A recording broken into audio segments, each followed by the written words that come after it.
Self compassion, the proven power of being kind to yourself किताब doctor Kristin Neff द्वारा लिखी गई है, जिसमें बताया गया है कि खुद के प्रति दयालु होना क्यों जरूरी है और यह हमारी जिंदगी में क्या बदलाव ला सकता है।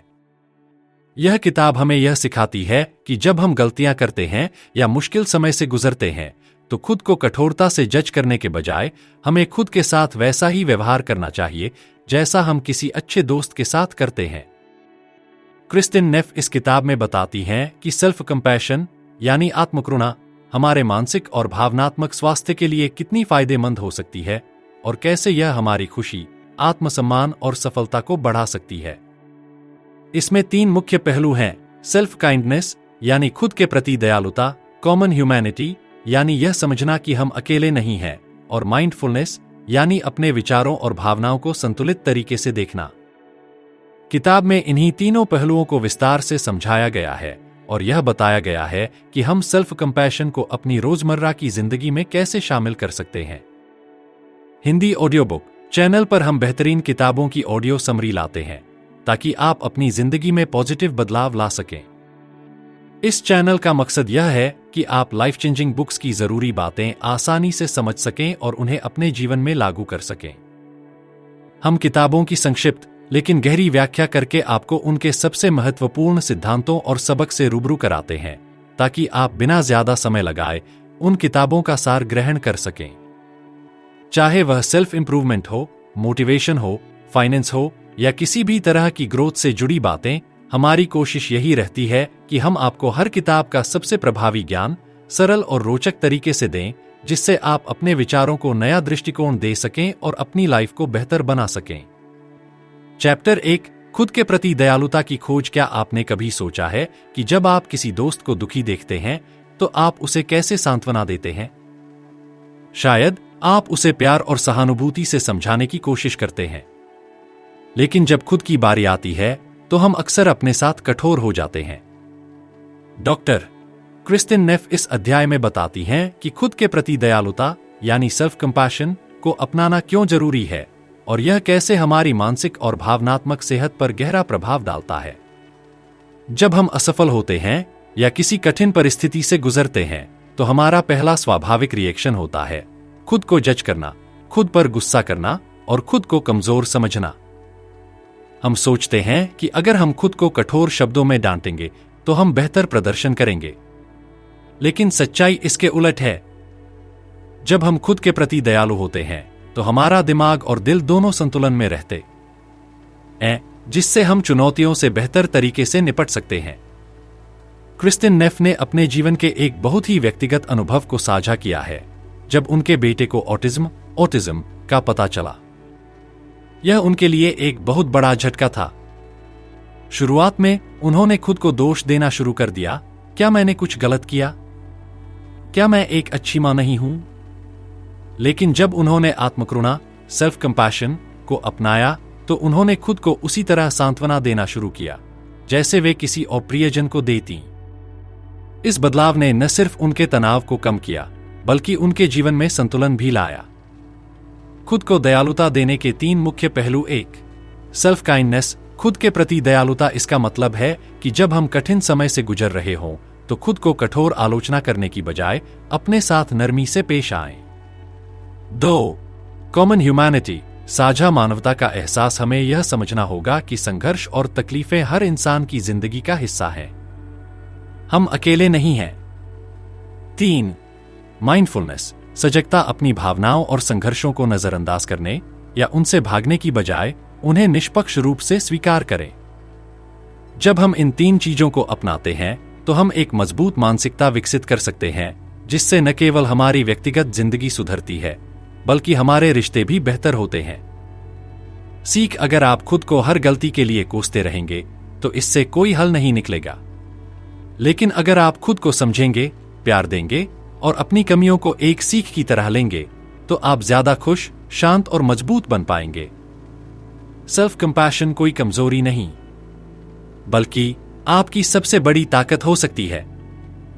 चैप्टर 1, खुद के प्रति दयालुता की खोज।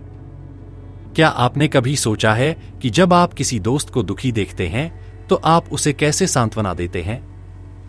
शायद आप उसे प्यार और सहानुभूति से समझाने की कोशिश करते हैं। लेकिन जब खुद की बारी आती है तो हम अक्सर अपने साथ कठोर हो जाते हैं।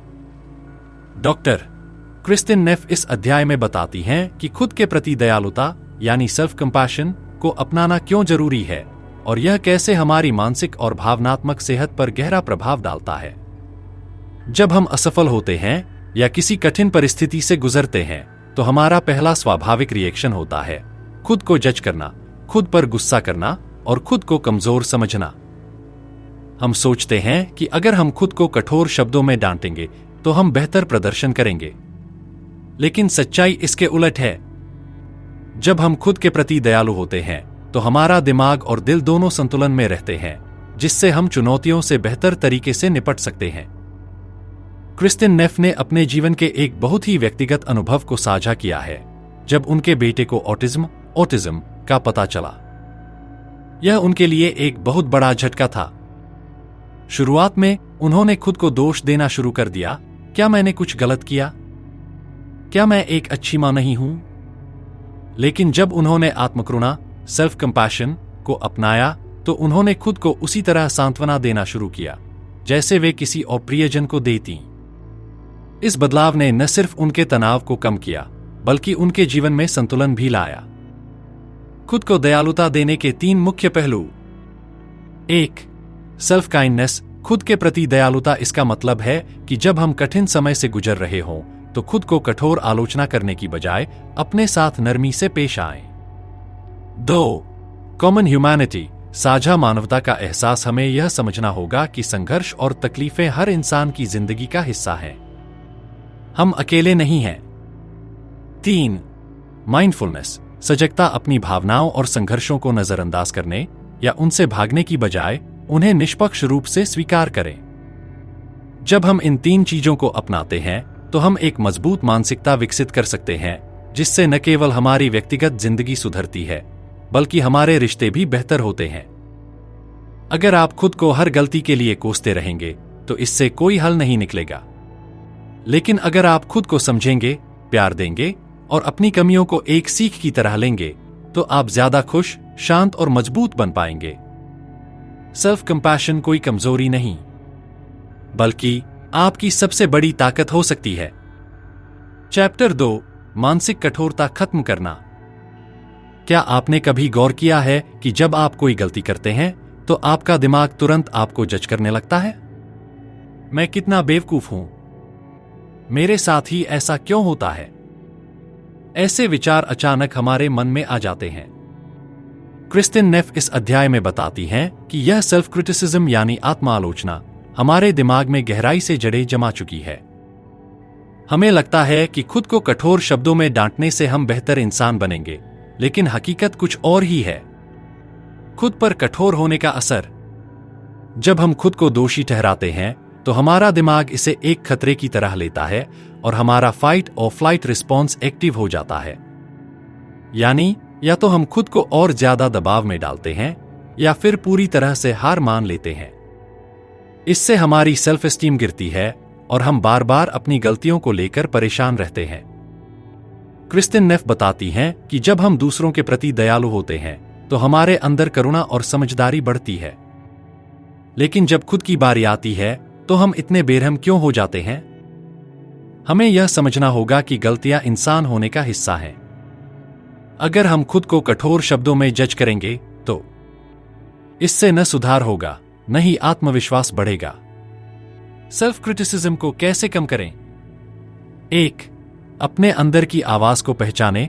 जब भी आप खुद को कोसते हैं तो ध्यान दें कि यह आवाज कितनी कठोर है। क्या आप अपने किसी दोस्त से भी ऐसे ही बात करेंगे? शायद नहीं। 2. करुणा से जवाब दें। खुद को जज करने के बजाय अपने आप से प्यार भरे शब्दों में बात करें, जैसे मुझसे गलती हो गई लेकिन मैं सीख सकता हूं। 3. याद रखें कि आप अकेले नहीं हैं। हम सभी अपनी जिंदगी में संघर्षों से गुजरते हैं। कोई भी परफेक्ट नहीं होता।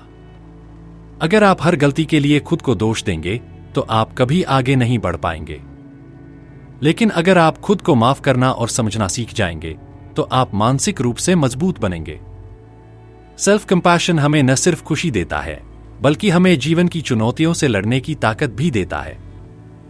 चैप्टर 3, खुद से दोस्ती करना। क्या आप कभी अपने किसी सबसे अच्छे दोस्त से तब मिले हैं जब वह बहुत परेशान था?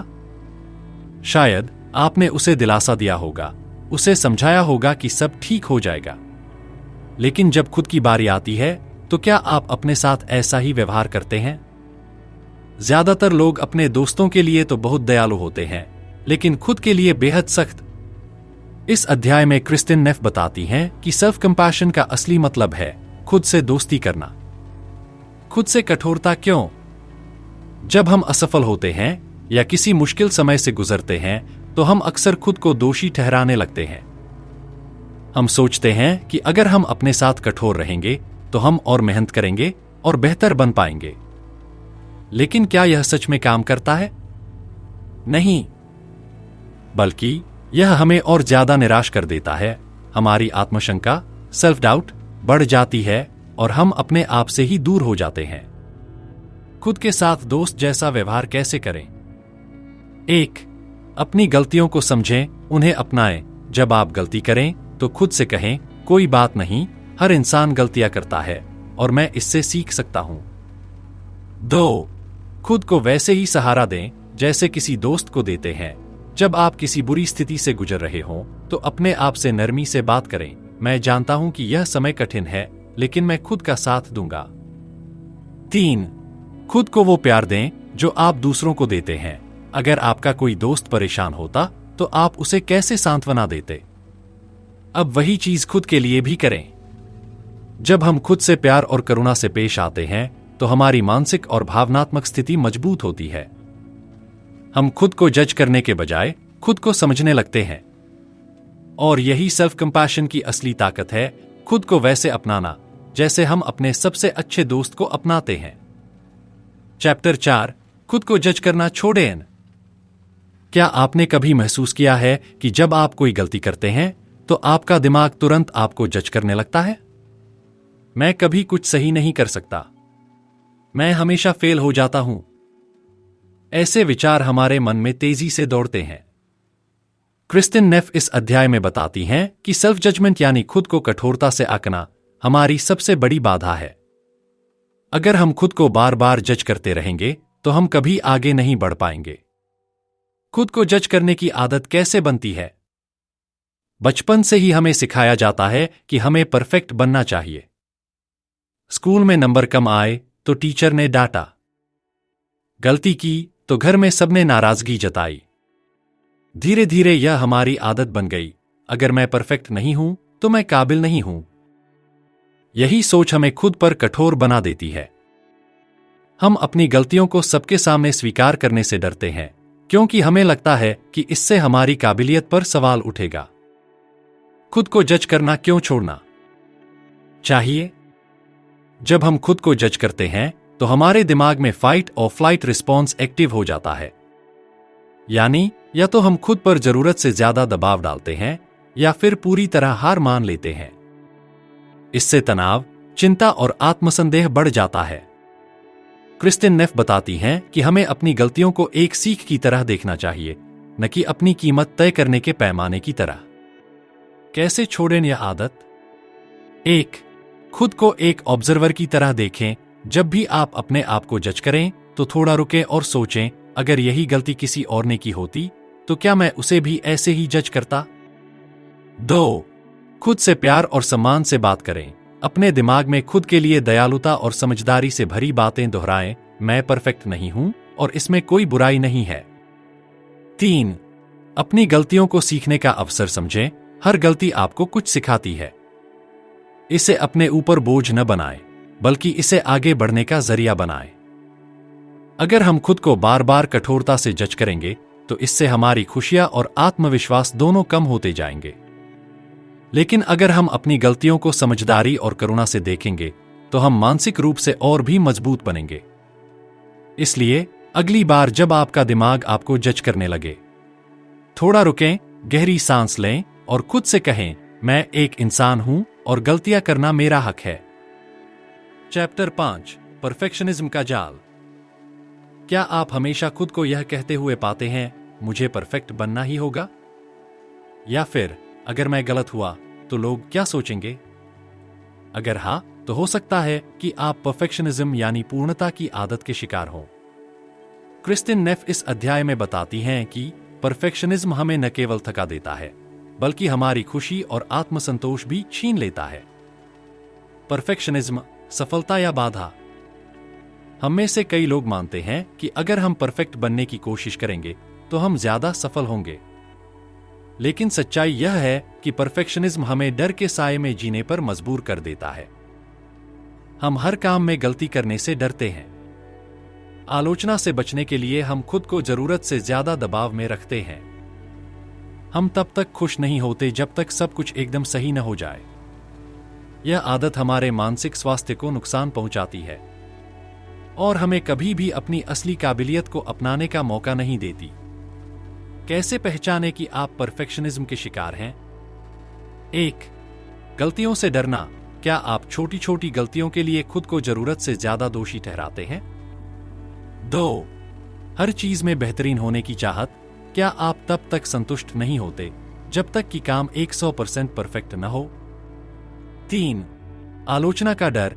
क्या आप दूसरों की राय को जरूरत से ज्यादा महत्व देते हैं और अपनी कमियों को छिपाने की कोशिश करते हैं? अगर इन सवालों के जवाब हाँ हैं, तो हो सकता है कि आप परफेक्शनिज्म की जकड़ में हो। कैसे मुक्त हों इस जाल से? 1. गलतियों को स्वीकार करें। समझें कि गलती करना कोई अपराध नहीं है, बल्कि सीखने का एक जरिया है। 2. संतोष को अपनाएं। हर चीज परफेक्ट नहीं हो सकती और यह पूरी तरह से ठीक है। 3. खुद को याद दिलाए कि आप काफी हैं। आपकी काबिलियत सिर्फ आपकी उपलब्धियों से नहीं, बल्कि आपके प्रयासों और सीखने की क्षमता से तय होती है। परफेक्शनिज्म हमें आगे बढ़ाने के बजाय हमें रोक देता है। अगर हम इस जाल से बाहर निकलना चाहते हैं, तो हमें सेल्फ कंपैशन को अपनाना होगा, यानी खुद के प्रति दयालु होना, खुद को गलतियां करने की इजाजत देना और यह मानना कि हम जैसे हैं वैसे ही काफी हैं। चैप्टर 6, खुद को स्वीकारना जैसे आप हैं। क्या आप कभी सोचते हैं, काश मैं थोड़ा और स्मार्ट होता? या फिर अगर मैं ज्यादा सुंदर, ज्यादा सफल या ज्यादा आत्मविश्वासी होता तो मेरी जिंदगी बेहतर होती? क्रिस्टिन नेफ इस अध्याय में बताती हैं कि हम में से ज्यादातर लोग खुद को पूरी तरह स्वीकार नहीं कर पाते। हम हमेशा खुद में कोई न कोई कमी ढूंढते रहते हैं और सोचते हैं कि अगर हम बदल जाए तो हमें ज्यादा प्यार और सम्मान मिलेगा। लेकिन सच तो यह है कि जब तक हम खुद को पूरी तरह स्वीकार नहीं करेंगे, तब तक हम कभी सच्ची खुशी और आत्मसंतोष महसूस नहीं कर पाएंगे। खुद को स्वीकारने का मतलब क्या है? खुद को स्वीकारना, सेल्फ एक्सेप्टेंस का मतलब है अपनी अच्छाइयों और कमियों दोनों को अपनाना। इसका मतलब यह नहीं कि हम सुधार की कोशिश छोड़ दें, बल्कि यह कि हम खुद को बिना शर्त प्यार करें। अगर आप असफल होते हैं तो खुद को कमजोर मत समझिए। अगर आप परफेक्ट नहीं हैं, तो इसका मतलब यह नहीं कि आप कमतर हैं। अगर आप किसी चीज में बाकी लोगों से पीछे हैं, तो इसका मतलब यह नहीं कि आप अयोग्य हैं। खुद को स्वीकारना इतना मुश्किल क्यों है? हम अक्सर खुद को वैसे देखते हैं जैसे समाज हमें देखता है। अगर समाज कहता है कि सफल इंसान वही है जिसके पास ज्यादा पैसा, अच्छा करियर और परफेक्ट लुक्स हैं, तो हम खुद को भी उसी पैमाने पर परखने लगते हैं। हम सोचते हैं कि जब तक हम इन मानकों पर खरे नहीं उतरते, तब तक हम काफी अच्छे नहीं हैं। लेकिन क्या सच्ची खुशी का यही पैमाना है? कैसे सीखें खुद को स्वीकारना? 1. अपनी कमजोरियों को अपनाएं। हर इंसान की कुछ न कुछ कमजोरियां होती हैं। इन्हें छुपाने या इनसे भागने के बजाय इन्हें अपनाएं और समझें कि ये भी आपके व्यक्तित्व का हिस्सा हैं। 2. अपनी तुलना करना छोड़ें। आप जैसा भी हैं, अनोखे हैं। किसी और की जिंदगी से अपनी तुलना करके खुद को कमतर मत आंकिए। 3. खुद को प्यार से देखें। अपने अंदर की आलोचनात्मक आवाज को पहचानें और उससे कहें, मैं जैसे भी हूं, खुद को वैसे ही स्वीकार करता हूं। जब तक हम खुद को पूरी तरह स्वीकार नहीं करेंगे, तब तक हम अपनी असली क्षमता को पहचान ही नहीं पाएंगे। सेल्फ कंपैशन का असली मतलब यही है, खुद को जज करना छोड़कर खुद को वैसे ही अपनाना जैसे हम अपने सबसे प्यारे दोस्त को अपनाते हैं। चैप्टर 7, अपनी भावनाओं को अपनाएं। क्या आपने कभी महसूस किया है कि जब आप दुखी या गुस्से में होते हैं तो आप खुद को समझाने लगते हैं, मुझे ऐसा महसूस नहीं करना चाहिए, या फिर मुझे हमेशा खुश रहना चाहिए? क्रिस्टिन नेफ इस अध्याय में बताती हैं कि हम अक्सर अपनी भावनाओं को दबाने की कोशिश करते हैं, खासकर नकारात्मक भावनाओं को। लेकिन सच तो यह है कि जब तक हम अपनी भावनाओं को पूरी तरह अपनाना नहीं सीखते, तब तक हम मानसिक रूप से मजबूत नहीं बन सकते। भावनाओं को दबाने से क्या होता है?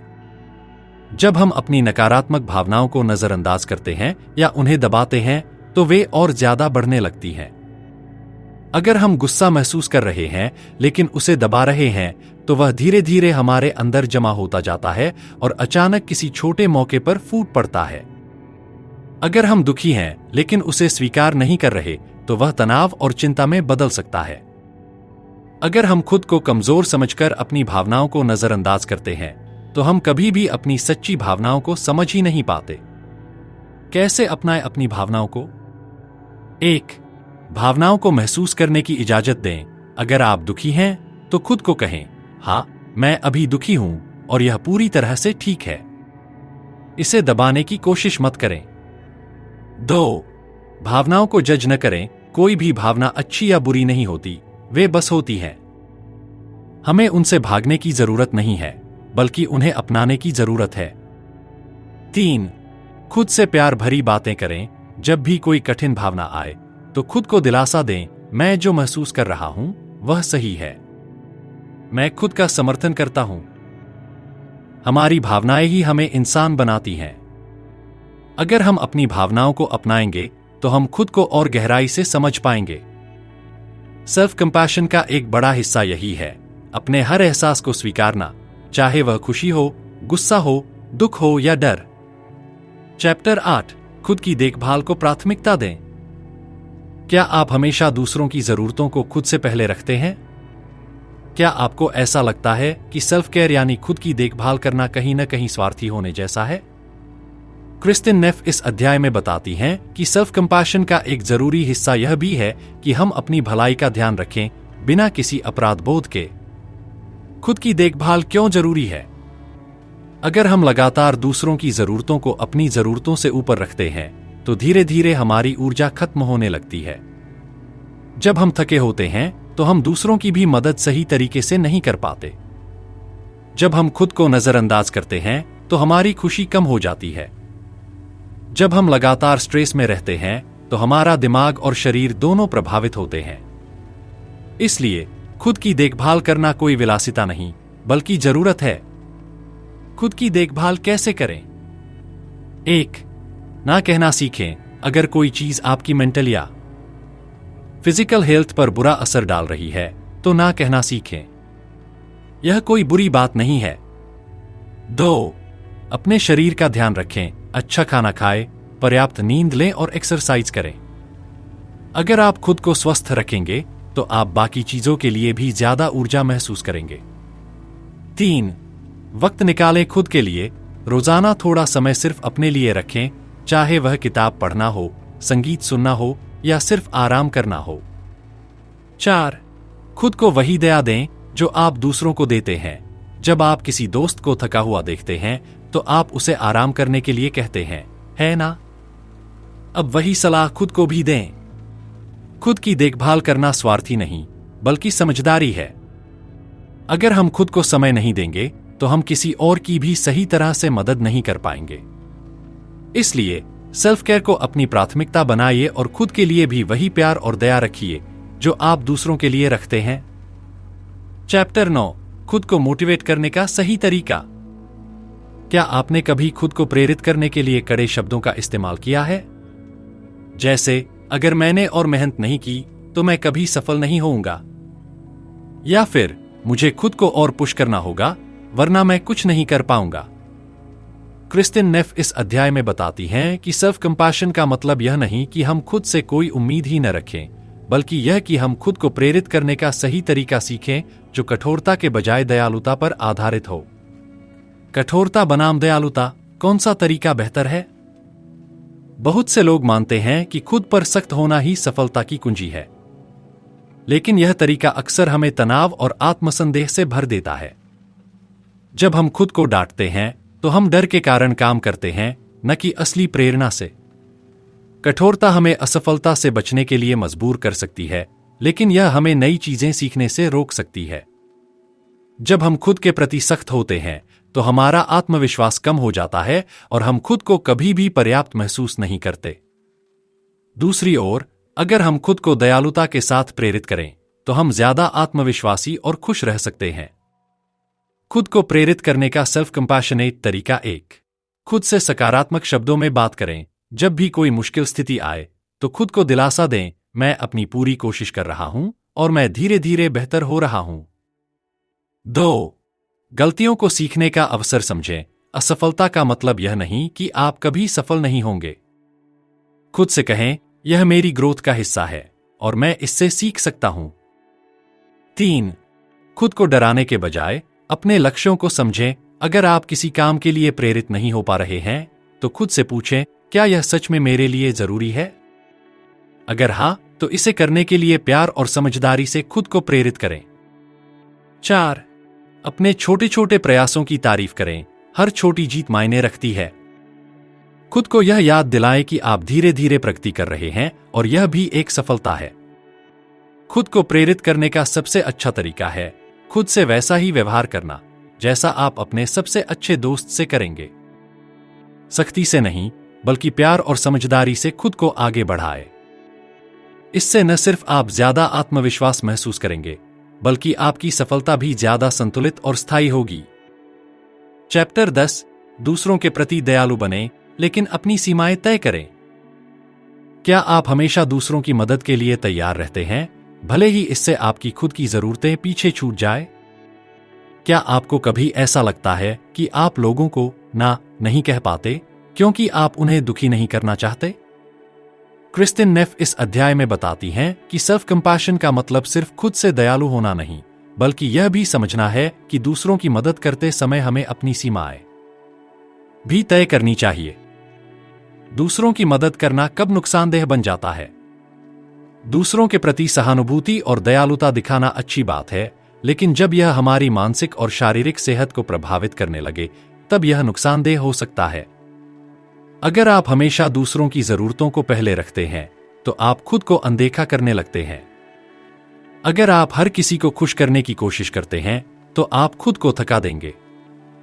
अगर आप हमेशा हाँ कहते हैं, तो लोग आपकी दयालुता का फायदा उठा सकते हैं। कैसे तय करें अपनी सीमाएं? 1। ना कहना सीखें। यह समझें कि ना कहना स्वार्थी होना नहीं है, बल्कि खुद की भलाई का ख्याल रखना है। अगर आप थके हुए हैं या आपकी खुद की जरूरतें पूरी नहीं हो रही हैं, तो मना करने में कोई बुराई नहीं है। 2। अपनी भावनाओं को नजरअंदाज न करें। अगर किसी से बातचीत या मदद करने के बाद आप ड्रेन्ड महसूस करते हैं, तो यह संकेत है कि आपको अपनी सीमाएं तय करनी होंगी। 3। खुद से यह सवाल पूछें, क्या मैं इस काम को करने के लिए सच में तैयार हूं या सिर्फ इसलिए हाँ कह रहा हूं क्योंकि मुझे बुरा लग रहा है? 4। सही बैलेंस बनाएं। दूसरों की मदद करें, लेकिन यह भी याद रखें कि आपकी खुद की जरूरतें भी उतनी ही महत्वपूर्ण हैं। दयालु बनने का मतलब यह नहीं कि आप अपनी सीमाएं भूल जाएं। सेल्फ कंपैशन का मतलब है खुद का भी उतना ही ख्याल रखना जितना आप दूसरों का रखते हैं।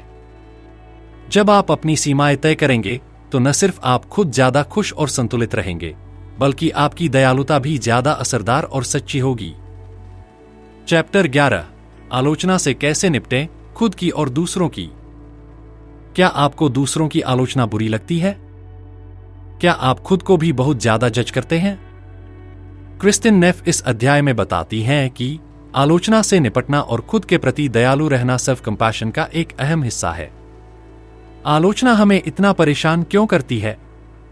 जब कोई हमारी आलोचना करता है, तो हमें लगता है कि हम अच्छे नहीं हैं, हम काफी सक्षम नहीं हैं, या फिर हमें सबके हिसाब से चलना चाहिए। कभी कभी यह आलोचना बाहरी होती है, जैसे कोई दोस्त, परिवार का सदस्य या बॉस हमें जज करता है। कई बार यह आलोचना आंतरिक होती है, यानी हम खुद को ही कोसते रहते हैं और सोचते हैं कि हमें और बेहतर होना चाहिए, दोनों ही स्थितियों में अगर हम आलोचना को सही तरीके से नहीं संभालते तो यह हमें दुखी और निराश कर सकती है। दूसरों की आलोचना से कैसे निपटें? 1. इसे व्यक्तिगत रूप से न लें। हर इंसान अपनी सोच और अनुभव के आधार पर बोलता है। जरूरी नहीं कि उनकी राय आपकी सच्चाई हो। 2. फीडबैक और नकारात्मकता में फर्क समझें। अगर आलोचना आपको सुधारने में मदद कर रही है तो उसे सकारात्मक रूप से लें। लेकिन अगर कोई सिर्फ आपको गिराने की कोशिश कर रहा है तो उसे नजरअंदाज करें। 3. संयम से जवाब दें। जब कोई आपको आलोचना करे तो तुरंत रिएक्ट करने के बजाय रुकें, गहरी सांस लें और सोचें कि क्या यह बात सच में आपके लिए फायदेमंद है या नहीं। खुद की आलोचना को कैसे संभालें? 1. अपनी आंतरिक आवाज को पहचानें। जब भी आप खुद को कठोर शब्दों में जज करें तो खुद से पूछें, क्या मैं यही बात अपने किसी अच्छे दोस्त से कहूंगा? 2. खुद को समझदारी से सुधारें। खुद की गलतियों को सुधारने के लिए सख्ती की नहीं, बल्कि दयालुता की जरूरत होती है। खुद से कहें, मैंने गलती की, लेकिन मैं इससे सीख सकता हूं। 3. खुद के प्रति दयालु बनें। अपनी कमियों को स्वीकार करें और उन्हें एक सीखने के अवसर की तरह देखें, न कि खुद को नीचा दिखाने के बहाने के रूप में। आलोचना से डरने या खुद को सख्ती से जज करने के बजाय हमें सेल्फ कंपैशन का अभ्यास करना चाहिए। जब हम खुद के और दूसरों के प्रति दयालु रहना सीखते हैं तब हम आलोचना को एक रुकावट नहीं बल्कि सीखने के अवसर के रूप में देख सकते हैं। चैप्टर 12, खुशी का असली राज, सेल्फ कंपैशन। क्या आपने कभी सोचा है कि असली खुशी कहां से आती है? क्या यह सफलता से मिलती है या दूसरों की प्रशंसा से?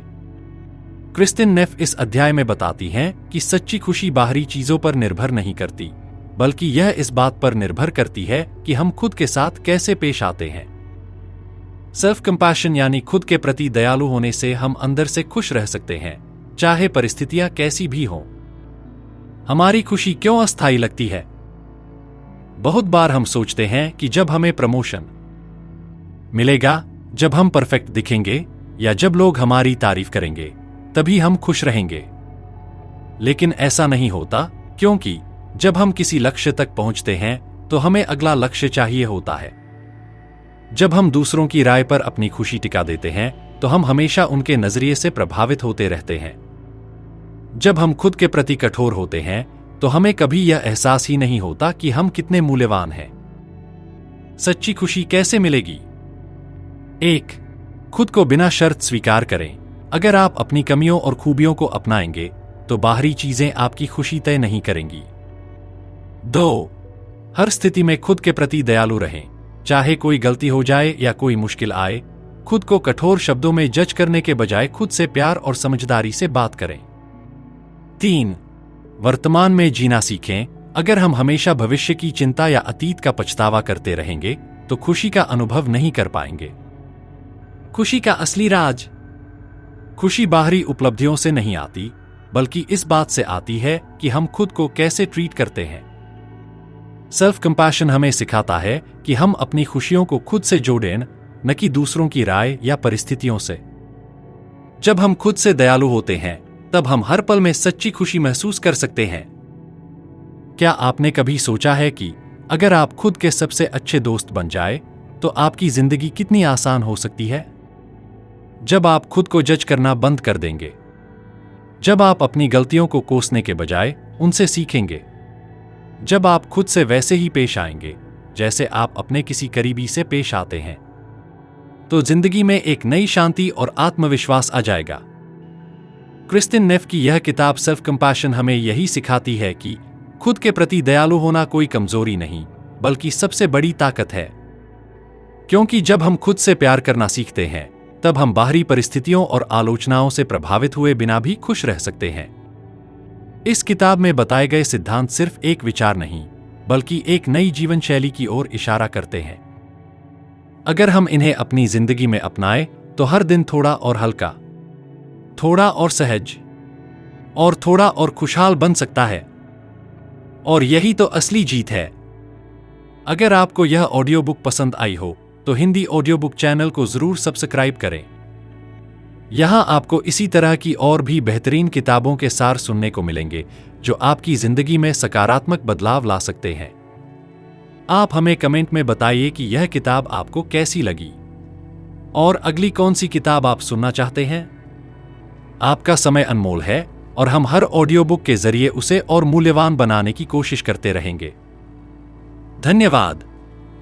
जुड़े रहिए और सुनते रहिए हिंदी ऑडियो बुक, जहां हर किताब एक नई रोशनी लाती है।